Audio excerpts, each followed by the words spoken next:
स्वागत है।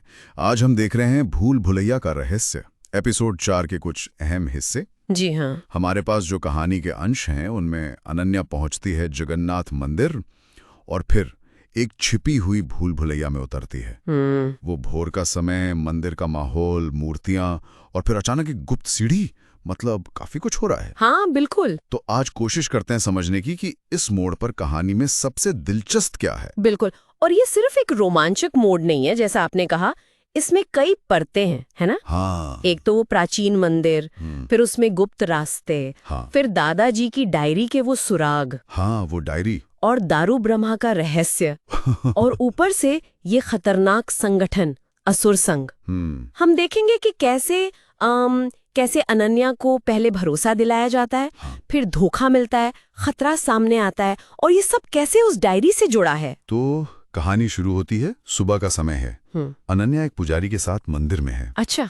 हवा में वो अगरबत्ती की तेज महक और सामने जगन्नाथ, बलभद्र, सुभद्रा की विशाल मूर्तियां, एकदम रहस्यमय माहौल सा बना हुआ है। हाँ, कल्पना कर सकती हूँ। फिर पुजारी उसे ले जाता है भोग मंडप के पीछे। भोग मंडप के पीछे वो तो बड़ी पवित्र जगह होती है। हाँ, और वहां दिखाता है एक गुप्त सीढ़ी। अरे। और कहता है दारू ब्रह्म उसे बुलाता है जो उसे खोजता है। मतलब सुनने में ही कितना अजीब लगता है ना। बिल्कुल अजीब। और ये बात कि भोग मंडप जैसी महत्वपूर्ण जगह के पीछे एक गुप्त रास्ता, ये अपने आप में चौंकाने वाला है। हाँ। ये शुरू से ही इशारा करता है कि इस पवित्र स्थान में कुछ छुपा है, शायद कुछ खतरनाक भी। हाँ। और पुजारी का किरदार भी यहीं से थोड़ा पेचीदा हो जाता है। वो गाइड है या कुछ और। सही कहा। और वो सीढ़ी वो नीचे उतरती है एक नम अंधेरी सी भूल भुलैया में। ओह। पत्थर की दीवारें हैं जिन पर विष्णु के अवतारों की पुरानी नक्काशियां बनी हुई हैं। ऐसा लगता है जैसे वो नक्काशियां उसे घूर रही हों। बाप रे, काफी डरावना। सोचकर ही अजीब लगता है। और फिर उस भूल भुलैया के बीचों बीच एक बंद पत्थर का दरवाजा। अच्छा। और उस पर ठीक वही निशान, कमल और सर्प वाला, जो अनन्या के दादाजी की डायरी में था। अरे वाह, तो मतलब कनेक्शन मिल गया। हाँ, तो क्या इसका मतलब है कि वो सही जगह पहुंच गई है? निशान का मिलना तो यही बताता है। देखिए, ये प्रतीक बहुत मायने रखते हैं। भूल भुलैया खुद एक यात्रा है ना, विष्णु के अवतार। वो रक्षक भी हो सकते हैं या सिर्फ दर्शक भी। हाँ। लेकिन वो कमल और सर्प का निशान, वो सीधा डायरी से जुड़ता है। ये पक्का करता है कि अनन्या का शक सही था और वो अब रहस्य के बहुत करीब है। पर यही करीबी अक्सर सबसे खतरनाक साबित होती है। और खतरा सामने आ ही जाता है एकदम अचानक। पुजारी का रवैया बदल जाता है। ओह। मैंने सोचा ही था। उसकी आवाज एकदम सपाट, ठंडी हो जाती है और वो कहता है, डायरी मुझे दे दो अनन्या। क्या? असुर संघ तुम्हें कुछ नहीं करेगा। मतलब वो पुजारी वही असुर संघ का आदमी निकला? हाँ। जिस पर वो भरोसा कर रही थी। ये तो बहुत बड़ा धोखा है। हाँ, ये कहानी का एक बहुत बहुत अहम मोड़ है। भरोसे का इस तरह टूटना, ये अनन्या के लिए एक बड़ा झटका होगा। बिल्कुल। अब ये सिर्फ बाहरी खतरा नहीं है, ये अंदर का विश्वासघात है।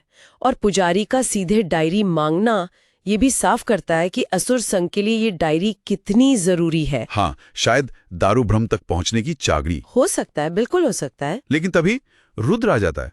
रुद्र कहाँ से? पता नहीं, अचानक प्रकट होता है हाथ में लाठी लिए। पुजारी और उसमें लड़ाई होती है। अच्छा। और इसी अफरा तफरी में अनन्या जल्दी से डायरी अपने बैग में छुपा लेती है। बहुत चालाक। और वो रुद्र के साथ भाग निकलती है। लेकिन पीछे से पुजारी की डरावनी हंसी गूंजती है। वो चिल्लाता है, तुम दारू ब्रह्म की शक्ति से बच नहीं सकते। दारू ब्रह्म की शक्ति? हाँ, ये शक्ति क्या चीज है? रुद्र का अचानक आना और उनका भाग निकलना, ये तो ठीक है, कहानी में तेजी आती है। हाँ। लेकिन पुजारी की वो आखिरी बात, दारू ब्रह्म की शक्ति, हाँ। इस पर गौर करना चाहिए। ये इशारा करता है कि दारू ब्रह्म शायद सिर्फ कोई चीज या कोई राज नहीं है, तो फिर? बल्कि कोई असल ताकत है, कोई शक्ति जिसे पाना या जिससे बचना मुश्किल है। हाँ। ये धमकी कहानी के दांव को और ऊंचा कर देती है। और बात यहीं खत्म नहीं होती। जब वो बाहर आते हैं तो विक्रम मिलता है। विक्रम? हाँ, और उसके चेहरे पे मतलब हवाइयां उड़ी हुई हैं।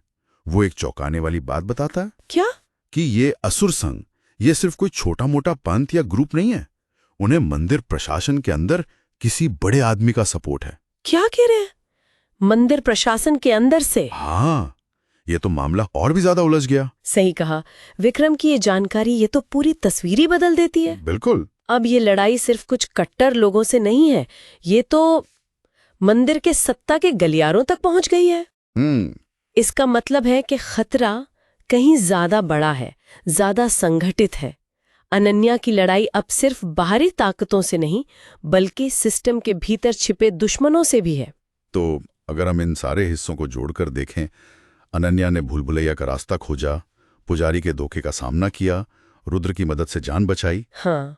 और फिर ये भी जाना कि असुर संघ की जड़ें कितनी गहरी हैं।